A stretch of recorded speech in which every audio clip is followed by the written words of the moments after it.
qadrlon akamiz.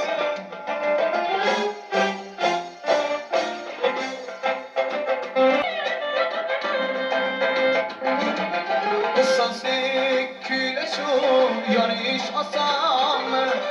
Tiriklik qalblarda qolish osonmi?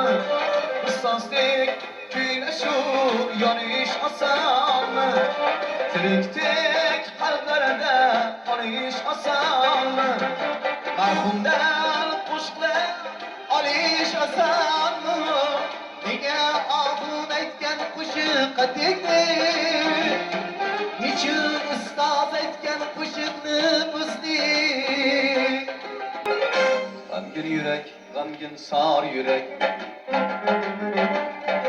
bechorani xo'rlasang bo'lmas. G'amgin yurak, g'amgin sor yurak, bechorani xo'rlasang bo'lmas.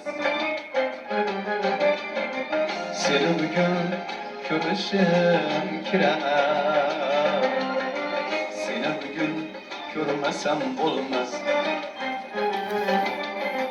Seni bugun ko'rishim kerak, seni bugun ko'rmasam